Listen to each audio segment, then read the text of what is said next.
get that on so it turns Sorry, around. reading too long.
Good evening, everyone. Welcome to the Center for Fiction. How many of you are visiting us for the first time tonight? A bunch of you. All right, welcome. Please follow us on social media and sign up for our mailing list so that you don't miss amazing conversations ever again, because we do a lot of those here.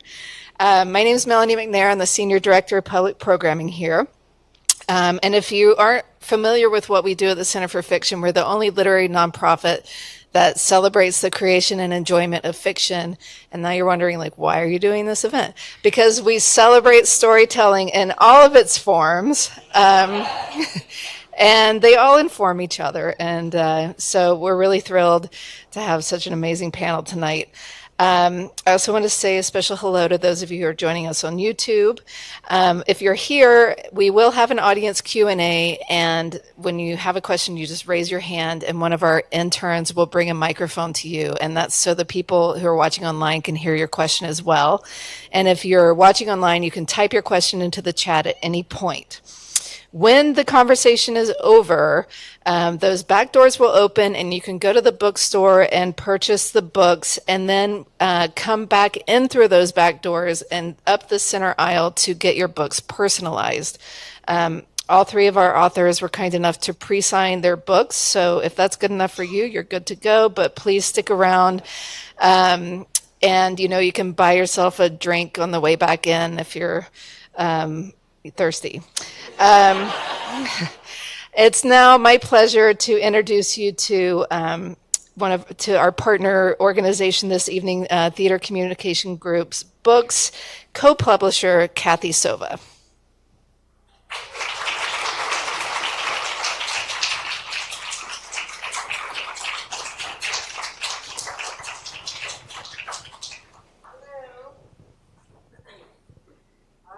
As Melanie said, my name is Kathy Sova. I'm the co-publisher and editorial director of Theater Communications Group with my other co-publisher, Erin Salvi, who's here tonight. I just want to say a bit about what we do because it's, I think, clear if you're here with Center for Fiction, you know what they do. But we're, we have a really wonderful relationship with them, which started in 2019, where we did an event with Jackie Sibley's Jury, one of our authors, and Claudia Rankin. And this is our 9th event with Center for Fiction. Our last was with Taylor Mack and Laura Collins Hughes last month. And an archive of all of their events exists at some point on their website. So you can, if you don't see the event in real time, they will be there at some point. So Theater Communications Group, we are the national organization for theater, leading for a just and thriving theater ecology. We take that mission really seriously.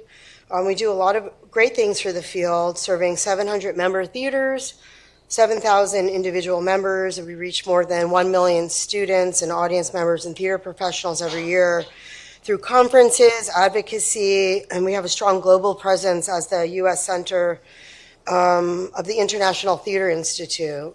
We also publish Art Search, which is a leading arts job bulletin, which we have made free, since the pandemic, and American Theater Magazine as well. And then there's TCG Books, which is where I'm centered. We're North America's largest trade book publisher of dramatic literature, and we've published 19 Pulitzer Prize-winning plays, from Angels in America, and before that actually, but to the recent Fat Ham, which is forthcoming from us. We commit to writers, not a singular, say, hot play. So when we form a relationship with a playwright, we hope to publish them for the life of their career, and we keep all of their books in print.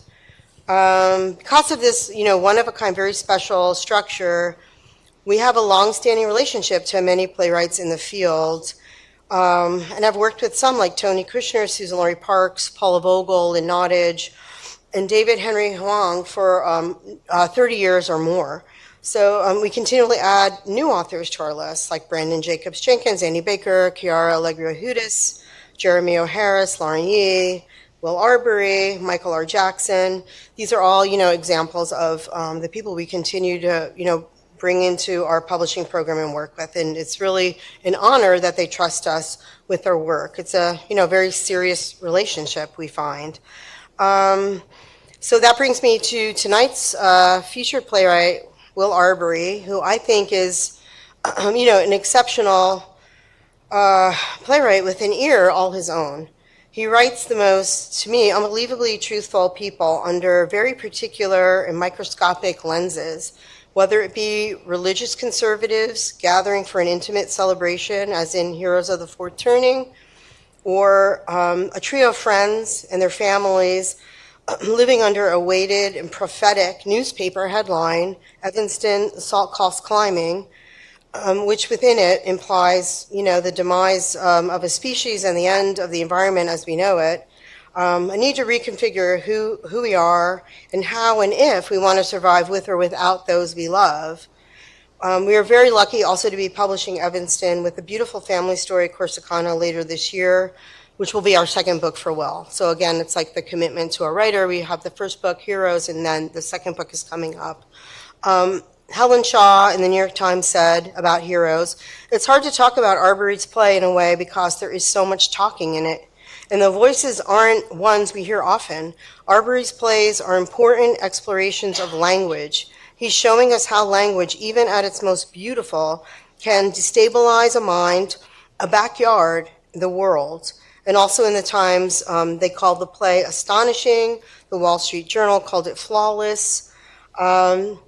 He's really, renegade theater and artist. And I love, in particular, his bio, which is very non-traditional also for somebody who's, read, a million author bios. But it's he starts it with, Will Arbery is a playwright from Texas plus Wyoming plus 7 sisters. And I just love that because he has 7 sisters. So Chloé and Will be joined by Chloé Cooper-Jones, who's amazing, wonderful thinker and journalist and essayist. She's a Pulitzer Prize finalist. And her work has appeared in GQ, Vice, The Believer, and many other newspapers and magazines. Her beautifully written and intimate memoir, Easy Beauty, will be available here, and as Melanie said, pre-signed, and if you want to get it personalized, you can do that as well. And then Leslie Jamison is a really accomplished journalist whose pieces have appeared in the Times, and she's a novelist as well, and an essayist, and her books include Make It Scream, Make It Burn, and The Gin Closet. She's a professor also at Columbia. So I now turn it over to these 3 extraordinary people. Thank you.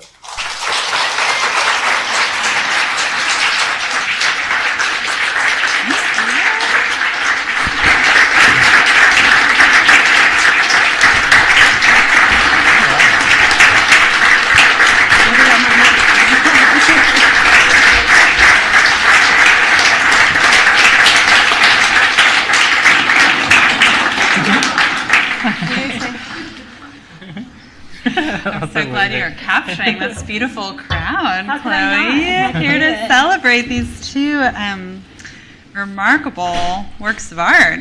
I thought it was gauche to bring my phone out, but then I thought it was worth it. Oh, absolutely worth it. Such a good-looking crowd. I'm so thrilled to be here tonight talking to you both about, it was an interesting but extremely intuitive exercise almost immediately to think about this play that we're celebrating and your beautiful memoir whose paperback we're celebrating tonight, because I think there were, to me, so many lines of continuity between them, and I'll be curious to hear from you guys too how you see some of those connections as well. But I was hoping we could start with this idea that your play introduced me to, Will, that I had never encountered before, although I think in a way I've been living my whole life in relation to this idea without ever having a name for it, which is the Scandal of the Particular. I know it didn't originate with you, but it plays a role in this dialogue that comprises the core of this play. And I was going to read just a few lines about the scandal. Is it horrible to read from your play to you? Okay. So I didn't think this through before I did it. I'm now just like reading lines that other people have performed much better than I ever have. But I think the actress who performed it is here too. Is there Just great. to I'll add, start blushing right now. Can't believe I've done this to myself. yeah. You're afraid of the scandal of the particular. Oh, what is? This is the thing about God. He makes us work out our salvation through other people. Why? It's just how he works. It's the whole way the Bible is structured, the ladder of revelation, the way God reveals himself to ordinary people. Skipping ahead. The scandal of the particular, the scandal of this particular person getting this particular revelation, this carpenter, this shepherd, this stutterer, this virgin, and grace always accompanying the grotesque. Sometimes the moments that are the most grotesque are the closest to transcendent grace. And so I was thinking about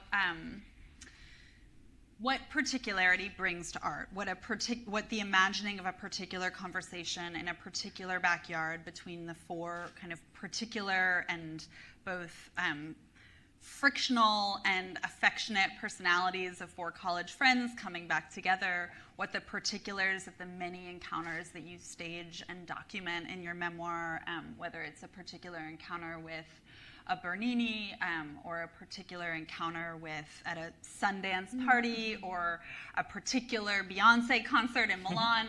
And so I was hoping you guys might start out by talking about how, you come to a work of art with certain abstractions or ideas or questions that you want to explore, but the materials of that exploration are particular people, particular moments, the particulars of residing in a body, and how do sort of the specifics and weird little glinty strangenesses of lived experience sort of speak back to your bigger ideas or complicate them or take them in new directions, and how do the ideas in turn sort of take you into the specifics and particulars of lived experience or imagined experience in a way that helps you figure out what you want to do with those raw materials. So how do the kind of big picture ideas and then the particular pieces that you're working with like live together and animate each other?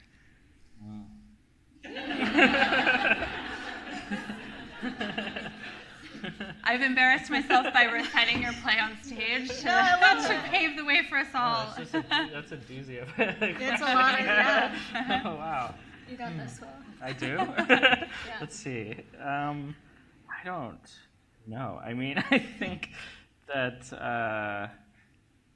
I mean, yeah, I'm not going to be able to answer it as beautifully as you just put it all. Like that should be an essay. But I think for me, it was just, gosh, I might need a moment actually. Yeah, I want you to talk first because it's just really. Well, I think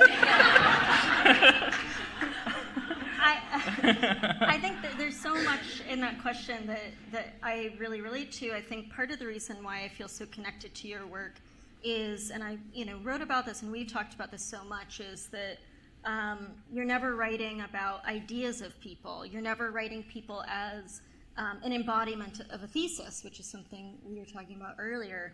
They're always very real, and if you read the text of those plays,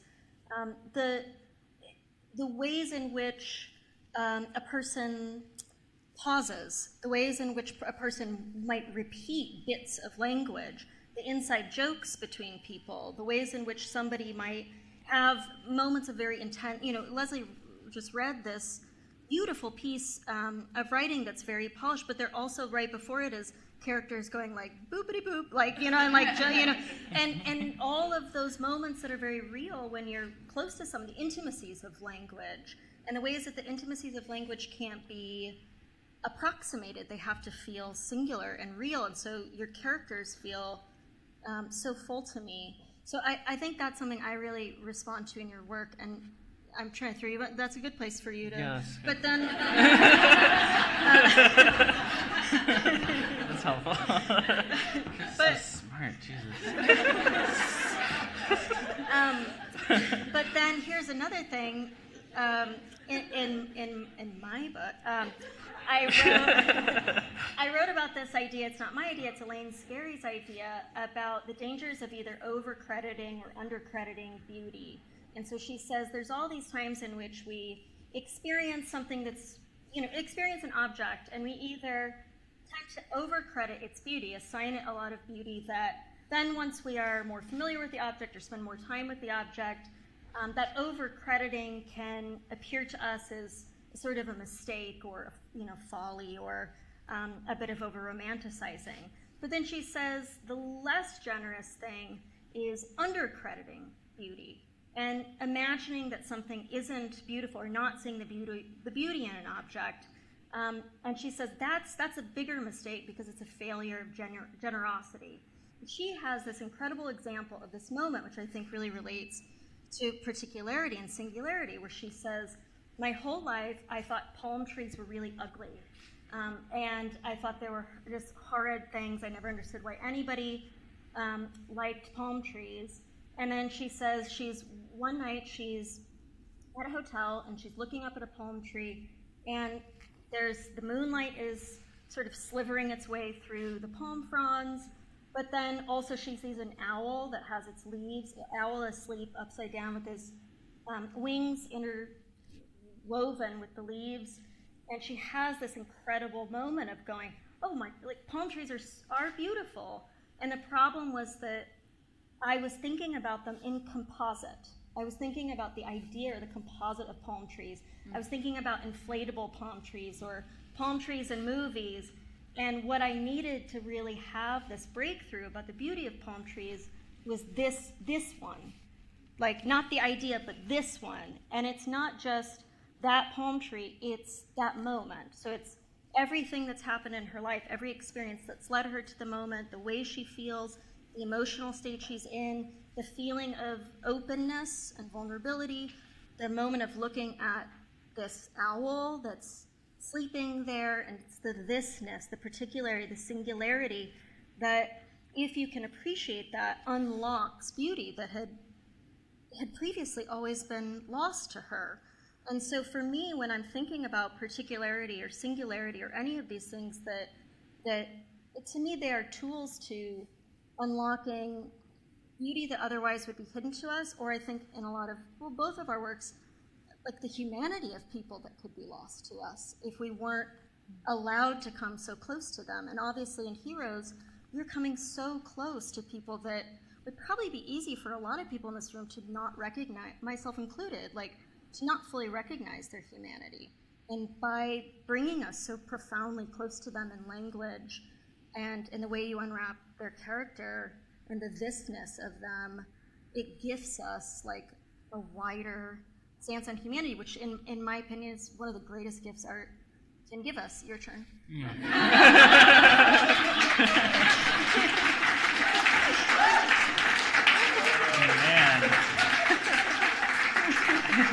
I'm just going to go. No, that was amazing. Oh, hey, Wolfgang. Yeah, that was amazing. I could listen to that forever. You can buy the book outside. Yeah, I don't know. The only thought that I'm having is that, sometimes people use the word humanize, like when it comes to my work. Like it's amazing to see these people humanized with this play in particular, but also with other ones. And I'm always just like, what are you talking about? Because it's just not. That's not something I've never thought about my project that way to humanize. It's the baseline, the foundational thing is that we're all humans and that we're all worthy of consideration and love. And so then for me, it's just about writing a play is just an exercise in love and in loving those characters fiercely. And in terms of like the boopity boops, like I think that like that my first draft of this play was mostly boopity boops. Like it was mostly either like people being like drunk, and like the baseline thing was like, okay, these are all Catholic conservatives. that's just true about them. So like, let's see them be drunk with each other and like see what's gonna happen. And then as it went on, it was like, oh no, I should really like give them like things to say, like there should be like things to think about and ideas and stuff. So then I had to like go and research and learn about stuff like the Scandal of the Particular and things. And to me, the Scandal of the Particular is so connected to Kevin being drunk and like having like some vomit left on his face when he comes back, to say the next thing he has to say, because that's part of what's scandalous about any kind of meaning or truth, is that it's coming in brilliant monologues delivered on stage, and it's also coming in not just like sort of drunken wisdom, but in precisely that juxtaposition between the truth-seeking, like part of a person driven like a heat-seeking missile towards beauty, and then the part of them that is fumbling and fucking up and getting drunk and needing things and being embarrassed, and like that bothness is a truth in its own right that I think you both really are seeking and capture. Yeah, I mean that was the main thing for me. Like it was just the bodies, and I think that's something that the two works share a lot as well. I mean, you read Chloe's book and you really experience, like you really feel like you are like sharing your body when you read it, like the discomfort of like the concert or in that opening passage with the Bernini, like you really feel it. And I think for me, making this play in particular, but also the way that I write, I'm just thinking about what it's like to be inside that character's body. And if a character has, ideas and they're talking a lot like Teresa does in the play, it's an animal act. It's somebody who needs to do that with their body.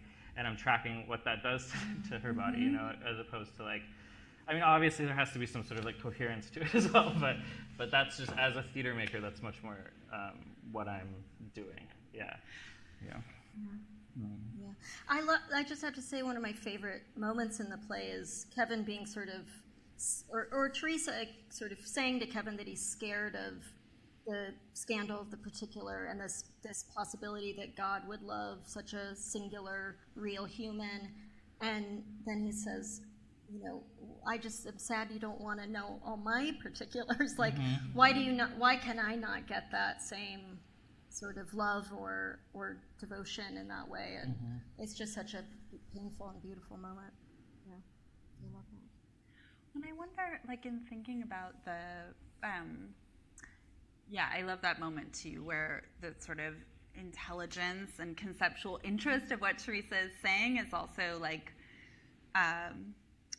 turned or not quite called out, but I guess exposed, that she is kind of pontificating and delivering these kind of bombastic ideas, but that there's also a way in which she is also turning away from a lot of stuff that she can't engage with as fully in terms of human vulnerability or need, and that when he says, you don't want to know the particulars of my soul, it's like he's sort of changing the terms of the conversation on her in that moment in a really powerful way. And it feels so intuitive to me what you were saying about like being really interested in what is it like to be in these characters' bodies. And I wonder, as you are dramatizing and writing out the beats in these conversations, like to what extent, like what are their bodies telling you? Like how are their bodies sort of driving, or their felt experience of being in their bodies? How is it kind of driving the conversation in new directions? And how much is your experience an experience of surprise as you're writing your characters and loving your characters? And like can you talk about some of those moments where they surprise you, or where they sort of turn things in a direction that you hadn't necessarily seen coming? Yeah, totally. I can do this one. There was a lot of surprise. I mean, it really did. I sort of mapped the play through Kevin's body, because he's super drunk, and he's kind of the reason that I don't know. It's just you can sort of. He was the easiest way to sort of map it initially, and he's constantly having to go off and pee, and that sort of allows new like scene partners to find themselves, new dynamics to emerge. He's sort of the one who keeps going back and coming off and he was just constantly surprising me. But then Emily was the one who really snuck up on me because she's living with this chronic pain, and the monologue, she has this monologue at the end that was like the opposite of pre-planned. It just like came out one morning, like when I was kind of still half asleep basically, and it just like we were workshopping the play, and I just woke up and wrote it because of the work that we had been doing. I just we were working with this amazing actress at the time who just, I was like, oh, there's something incomplete. There's something that just like needs to come out, and so those words just came out, but they weren't even words as words. They were just it was just like, what does pain sound like as words? Like what is just it was very like animalistic in a way. So yeah, that's my favorite part of writing plays and making plays is those moments of surprise. Yeah.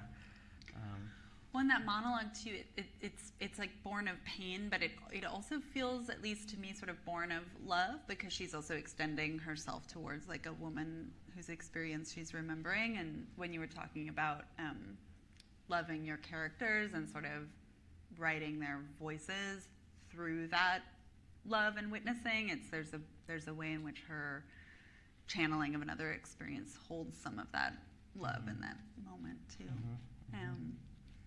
And I wonder too, Chloe, how the body is such a not just important but genuinely revelatory part of your work. Like your writing believes, as I believe, and it believes it so beautifully, that in listening to and paying close attention to a moment in its entirety, as you were saying so gorgeously before, like all of the lived experience that brings a person, you as a narrator in this text, to a moment, like all of that prior history is living inside of a moment, all of the interactions and other people who are around are part of that moment, all of the embodied experience is part of that moment. And I wonder, when you're crafting scenes or some of these sort of pivotal conversations or encounters with various forms of difficult beauty that populate your book, what kinds of things like bodily experience or embodied experience like is telling you as you're writing those scenes? Or what are some of the moments that you feel like when you pay close attention to the physicality of experience, like what do you learn from that attention? Well, I think for this particular book, I think the writing is really embodied partially because I wrote it as a way of trying to think about what it meant to live in a disabled body without pretending that I wasn't in a disabled body or pretending that I wasn't in pain. So for a lot of my life, I thought if I show my pain or discomfort, or if I express any of those things, it'll make other people uncomfortable, and then I'll have to take care of their feelings, and then I'll feel bad, and so I just will live a very separated life. I also saw my body as like a permanent sort of barrier between myself and everyone else. And so there was this way in which I thought, and this is a really damaging way of thinking, but I thought my body was this thing that stood in between anybody being able to see my like real self. So what I needed was for people to unsee my body so that they could like really see me or really communicate with me. Of course, that's just a form of erasure because your mind and body are very importantly linked. But I spent most of my life never talking about disability and never really thinking about it, never studying it, never learning the history of disability, never really wanting to acknowledge to myself that I was in pain, and being really, really skilled at living in a sort of dissociated mental state, like withdrawn, dissociated mental state, which is a state in which I gained a lot of agency because it's where I do my writing and my thinking, but it was also a state that kept me really distanced from other people and being in the present. So the book, I think, one thing that was really important to me to sort of try to capture on a prose level was the sort of feeling of like jamming uncomfortably two selves into like alignment. And those two selves being your physical embodied self, the way that causes people to see you, how that causes people to interact with you in a very specific way, which is obviously an experience all of us have. People respond to us based on visual cues and things that they, associate with the visual things that they're reading, and this mental side of myself that felt like this realer me. And so I think in a lot of the prose, I'm trying to really show the discomfort of that, but also show me failing to do that well, show me failing to do that with any grace. I think a lot of nonfiction is written from like authoritative hindsight.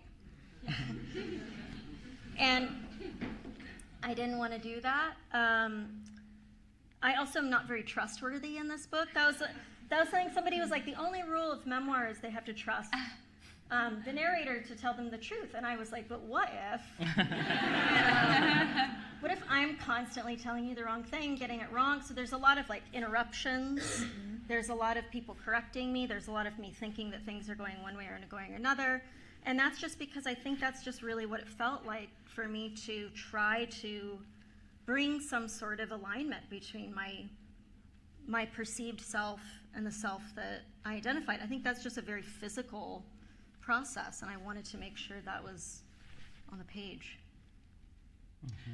Well, and it's interesting that like you would think about those moments of self-correction or interruption or the narrator being proven wrong in some way on the page as moments where we would lose trust in that narrator, because of course for me, like, those are precisely the moments where I trust the narrator the most, when I see her as somebody who is willing to have her mind changed, is listening hard enough to realize what she didn't see or didn't know. It's like, of course, it's like, I had a boyfriend in college who once told me that he was like rarely surprised by anything, and I was just so like, it was what a crazy way of being, It seems like so. He was a great guy, actually, I should say, but like but I just felt like, oh, what a loss! Like what a loss for First of all, you're probably not listening hard enough, and also like it's more fun, it's more interesting when you're surprised. But I remember, Chloe, when you came to speak to my seminar at Columbia last semester, you said something really fascinating about this book, which was that on almost every page, you had a perception adjusted or overturned, or an idea or memory corrected, and that was kind of blew my mind, because I realized that it was part of what I was experiencing as a lot of urgency and momentum and almost suspense on the page without quite knowing what I was experiencing. But I was always, you were sort of subconsciously training me to realize that like around every bend in the road, there was going to be an adjustment or some sort of revelation. And of course, there's so much. I came to trust you deeply through those moments, I think, without quite even realizing what was happening. And I actually did want to talk to you both. I mean, you guys are both masters of writing conversations as plots, as kind of creatures full of affection, full of friction, full of like text and subtext. And I was wondering how you guys both think about the kind of dramatic possibilities of what can happen in a conversation, the different kinds of energy a conversation can have, how a conversation can hold kind of connection, and also 2 or 3 or 4 people seeing past each other and not quite seeing each other. How when you write out conversation with that kind of energy on the page, how are you sort of moving between those moments where 2 people really kind of see each other and we can feel that, I don't know, pulse of coming together, and then those moments where people kind of like break apart or betray each other or sting each other or hurt each other? How do those energies work for you guys in putting conversations together?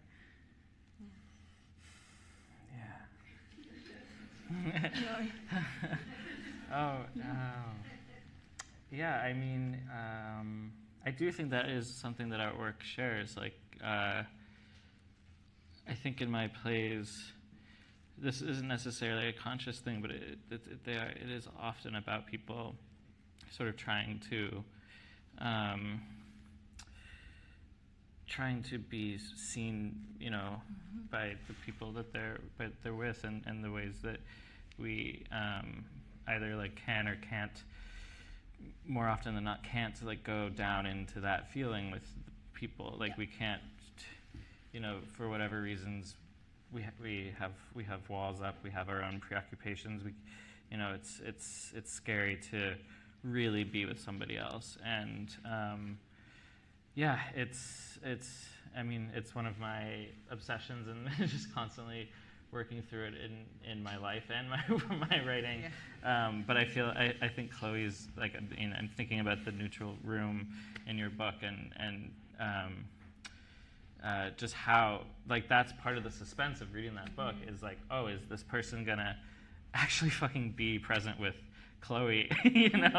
And like in each new person that you meet is like, I hope they're actually gonna fucking be with her, because there's so many things that everyone is projecting on, or just like all the either infuriating or like painfully understandable missteps that happen, and the way that it affects you and your body is just so beautifully done, and feels like something too that like you can never capture in a play, because it's so. It feels like it's so inside your brain, which is something, there's always that remove in a play you can never really get in there in the way that a book does. Well, I think something you were saying earlier is you were saying you're surprised when people say that your plays are humanizing, because you're like, everybody deserves to be loved, right? Like everyone's human.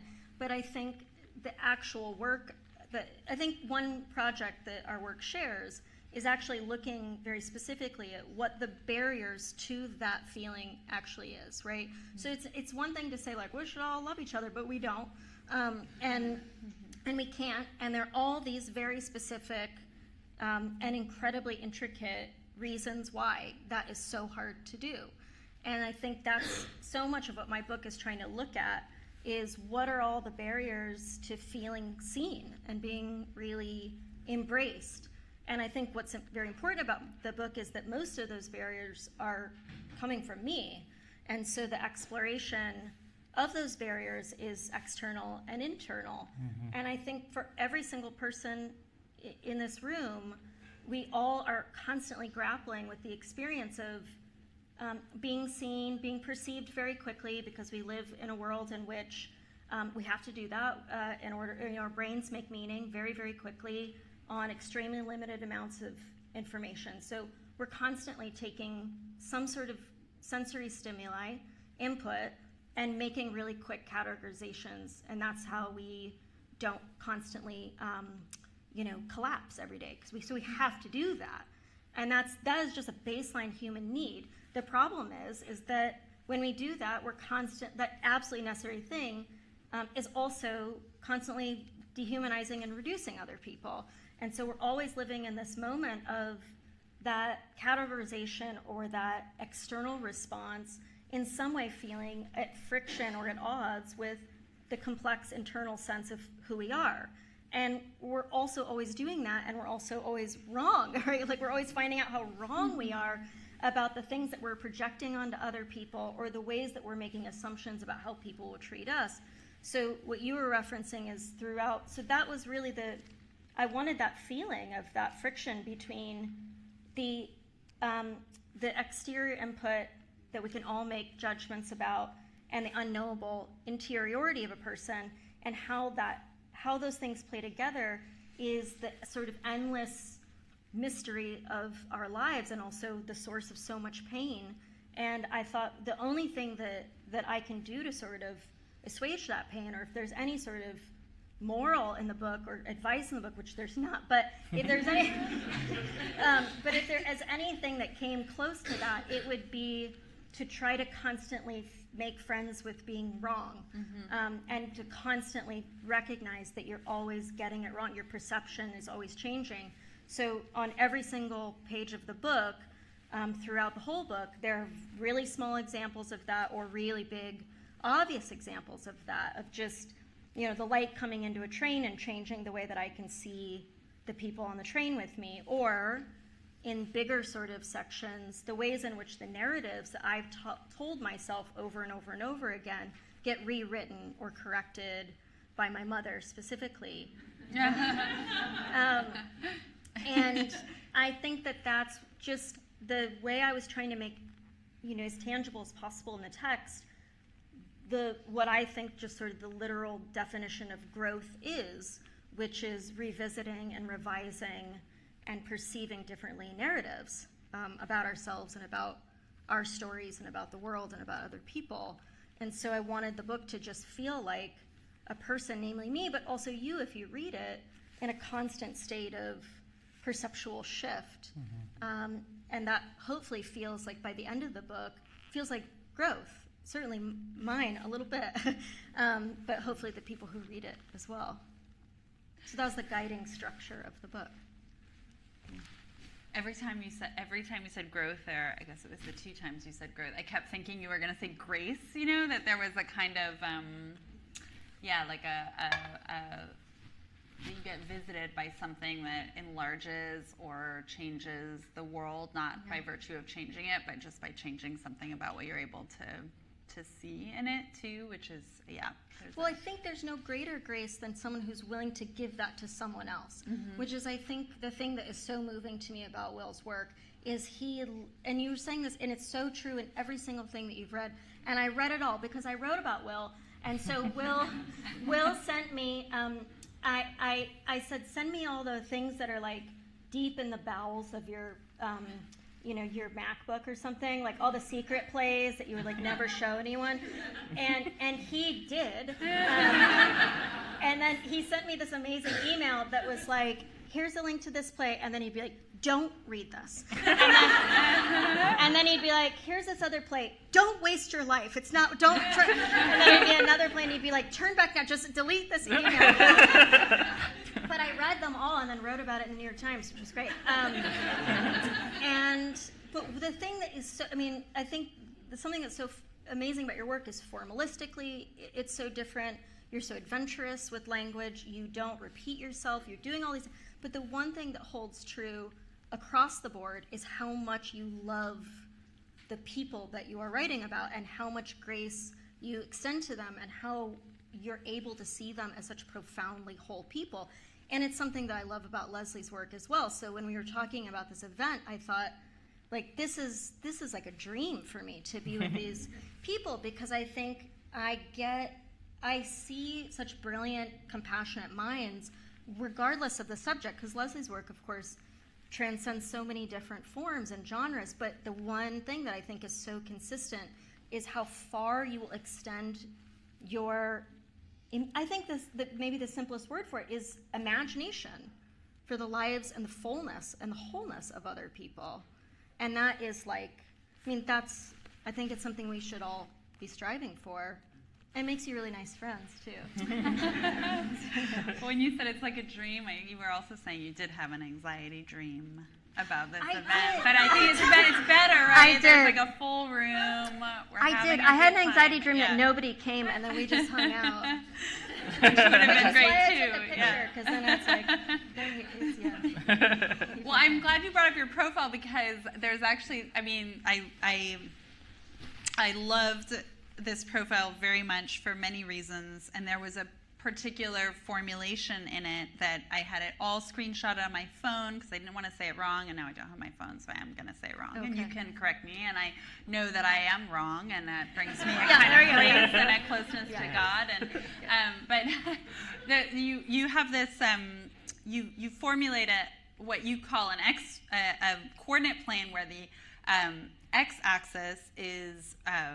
It sounds very strange to be referencing your writing about you. I'm speaking about you both in the third person at once. But the x-axis of the plane is Will's childhood bed, and the piece has been talking about bedwetting. And so the x-axis is the childhood bed, and below the x-axis is kind of shame, and above the x-axis is creation. And then the y-axis is the bedroom door, and on the interior side of the bedroom door is like sort of solitude and spaces of quiet and withdrawal and privacy, and on the outside is like the world and the seven sisters and the family and the raucous dinner table and all of the voices of the world and their abundance and their plenitude and their everythingness, and that kind of the work is mapped on this on this coordinate plane, with these 4 quadrants created by shame, creation, solitude, the voices and abundance of the world. And I thought it was such a striking way to think about the kind of map of one's art and how making might move across those 4 different quadrants. And so and you said that you were convinced that your editor was going to cut it, and of course she didn't, and how great for all the rest of us that we get to think about art in these terms. And I was curious both, Will, how you see your work, when you read the XY axis, how it resonated with you, and how you think about your work in terms of some of the things that XY axis were. This is not a mathematical XY axis. I don't think mathematicians talk about it this way. How that resonated with your own understanding of your work, and then Chloe, how you might map the axes of your own art making. Was that weird to read my? It was so. I mean, my assessment of your. Well, first of all, it's not like I didn't sit there and say this is how I see it. Like, she just wrote that, and it was like the most amazing. I was like, how does she know this? I didn't know this. So it was really bizarre. But I mean, I got chills when I read it. I have chills again now because it's just like,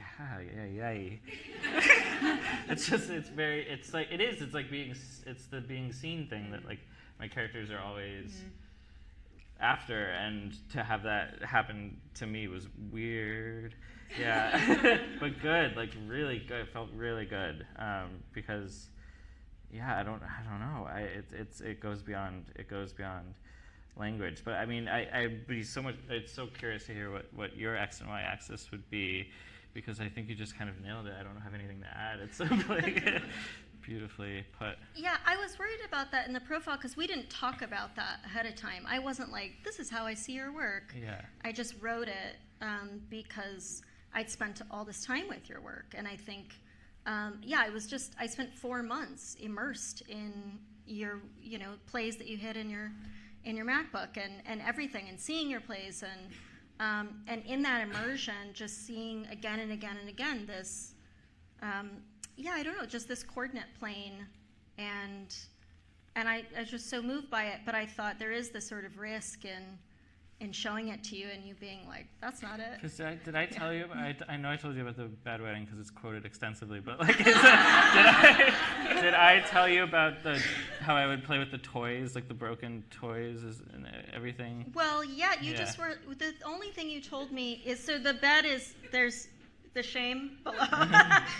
And then all he said was, I used to arrange all my stuffed animals on the bed, and I would check in with them, and I would check in with their hearts.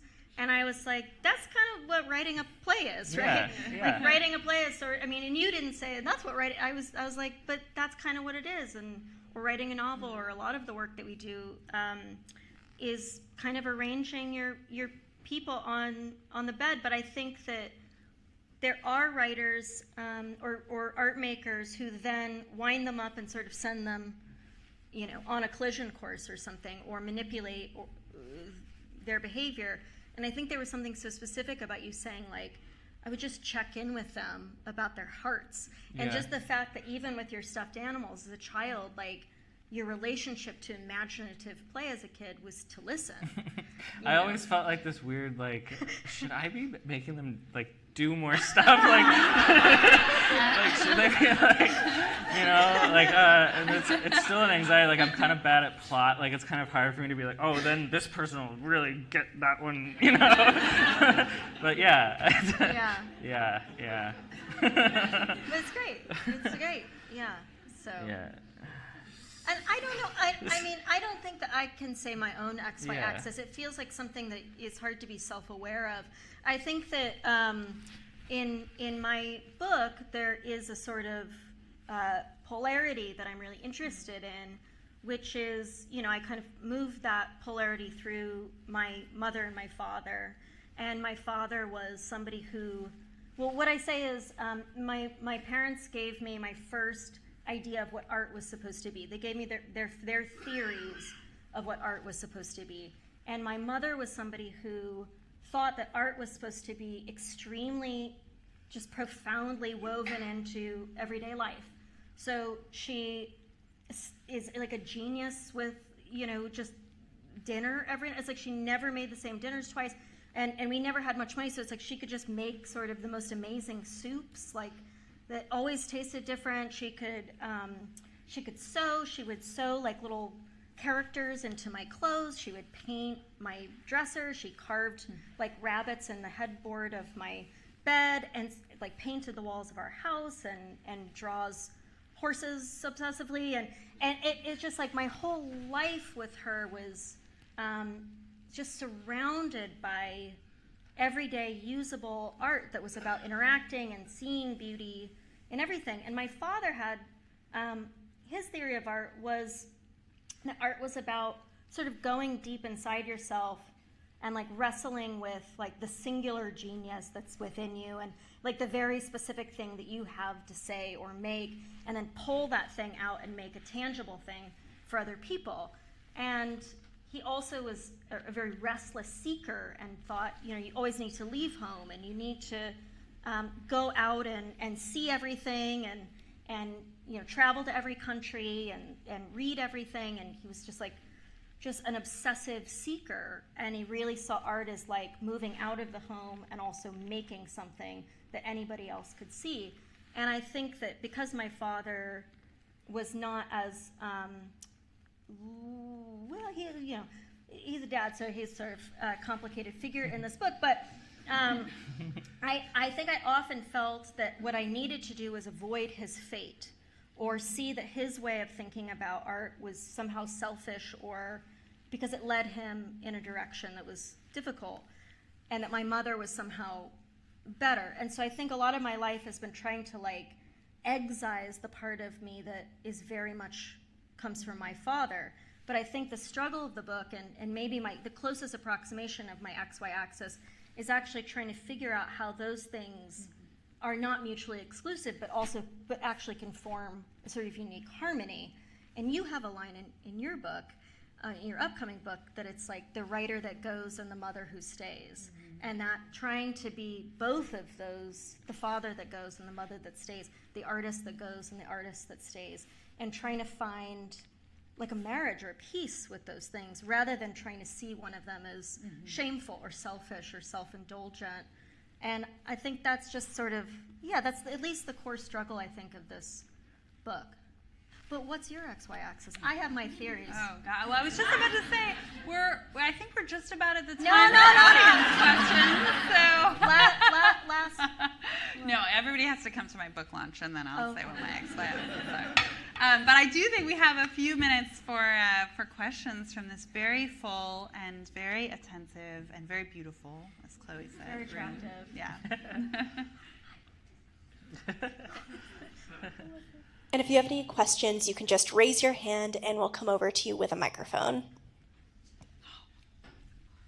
Wolfgang. Always ask the first question. Oh, Thank you. Wait, stand up, let everyone see your suit. Yeah.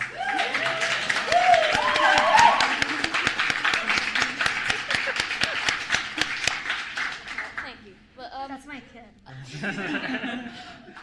well, I have a question for you, which is, how do you feel like your views on your father's sense of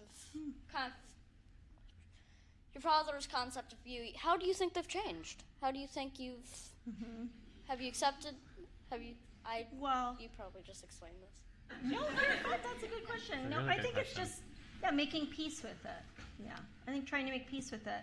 And obviously you are the hugest reason why I have to make peace with it. And that's the big part of the book, is there's a version of a life that you can live before you decide to make your life second to somebody else's. So there's a version of my life that I could live before you came along, because I could live there's a version of a life that was worthy or good enough for me. But when you became the most important thing, I had to figure out how to still be myself, not pretend to be somebody else, but also live a life worthy of you. And so I think that's the only way I could do that, was to not pretend to be someone I wasn't, but to make peace with some of these things so that I could travel with you, take you everywhere. So how's that?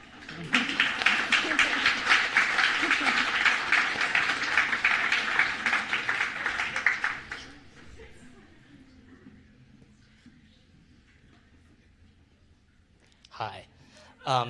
Will, I have a question about sort of the genesis of the play. I understand that these characters are sort of drawn from people that you knew in your life, and I think that's what, when we talk about the scandal of the particular, so much of the power comes from, on the one hand, there's talking about these themes, and they're speaking to a political reality that, we all feel, and yet it doesn't feel like it's some kind of drama of ideas or something, because it feels like they are real people that you have known.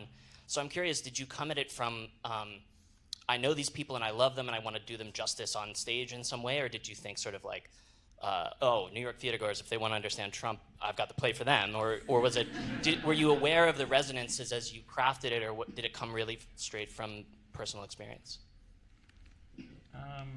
There was a little bit of the second one, to be honest, because I was really trying to get produced, because it's hard to be a playwright, and I was like, yeah, maybe this will work, and then, but then I was like, oh no, that's definitely not going to work. They're going to run me out of town. But then it went okay, and so that, it was something that I had been. I mean, look, as much love as there was also a lot of anger, and I might have actually started writing this play from a place of anger, and then love was right on its heels, and then those two were just sort of in a battle, and then they sort of became the same thing, and then, but yeah, that really became one of the big takeaways from that experience, or one of, not that there was a message either, but one of the things that I learned through it was that, yeah, that love can look like rage. Sometimes it can look like anger, yeah. So, but really, the most immediate, like, sort of spark to get the thing written and get it done was Trump getting elected, and just feeling a little bit like of the scandal of the particular in myself, like hearing the things that people were saying, hearing their pain and confusion about what was going on in the country, and feeling this strange scandal inside myself, which is like, oh, I have this other angle on it. I have this other, this different access point. And so then this sort of like kind of responsibility took over, that, that I just had to start putting words to. So. We have time for one more question.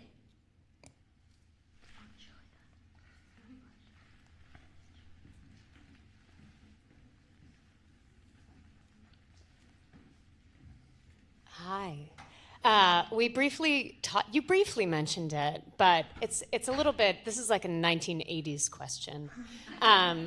So, like, I think of you both as being really big formalists, in your work, and I think it's sometimes a very hard thing to pin down interests in form, or maybe it's just a boring question. So I wanted to ask you, like, what is interesting to you formally about the work you're doing now? Is that an interesting thing to talk about? Is it something you want to talk about, or is it something you want to just kind of keep to the side and be private? It's a question for both of you. First of all, that's Julia May Jonas, the author of one of my favorite novels of all time, Vladimir. So I'll take any question from her any day. And a great playwright. And a brilliant playwright. Yeah. It's like she's yeah. Yeah. Do you want to talk about form? I mean, I barely know what formalist means, to be honest. Like, I'm not kidding. I don't. So what does it mean?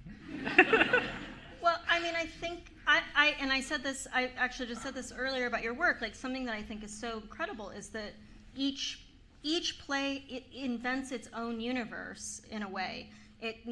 Or each play doesn't have there's no transferable universe, and that you're reinventing in each play, or you're just trying to seek the form that serves the intention of the play. And I think that's maybe like the simplest way to talk about form and formal choices is, where do craft and intention meet?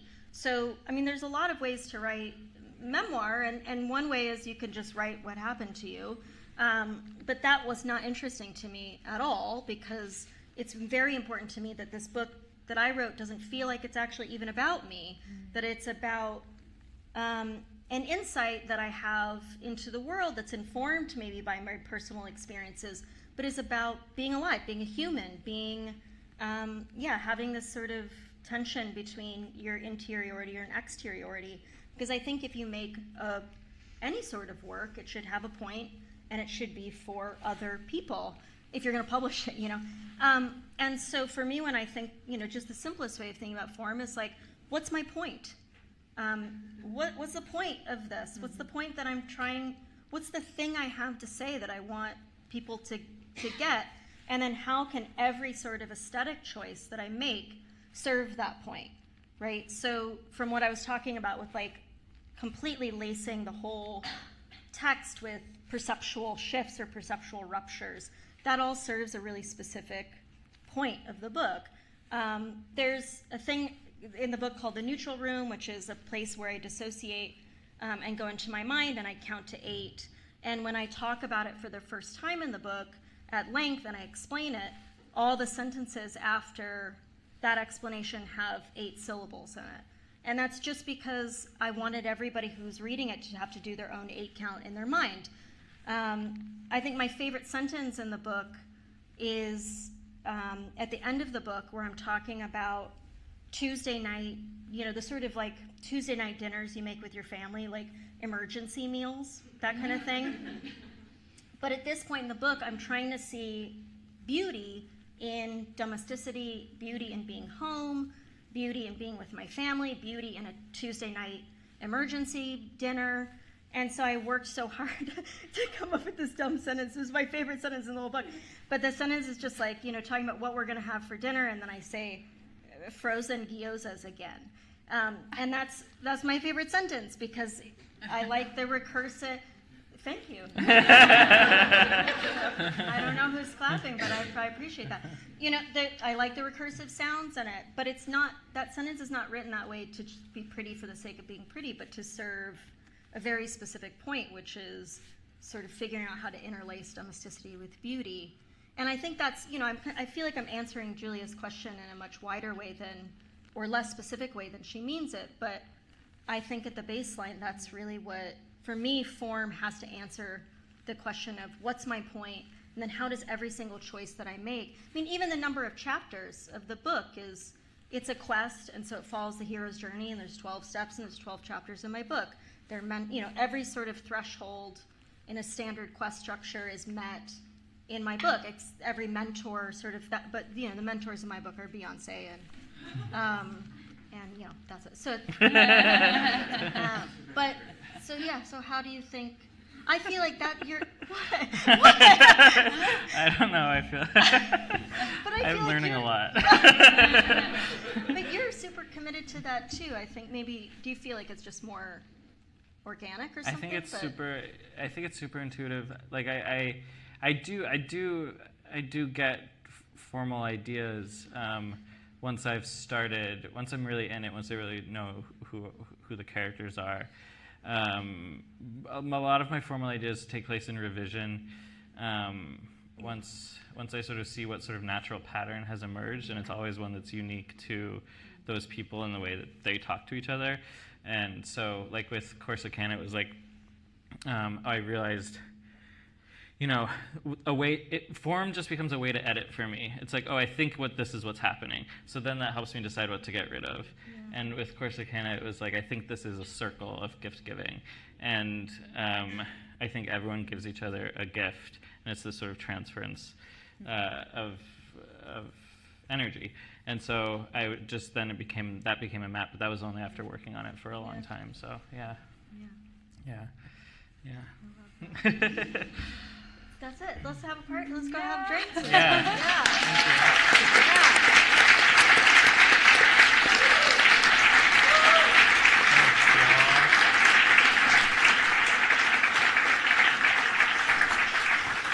I want to say thank you to Leslie. Thank you. Thank you.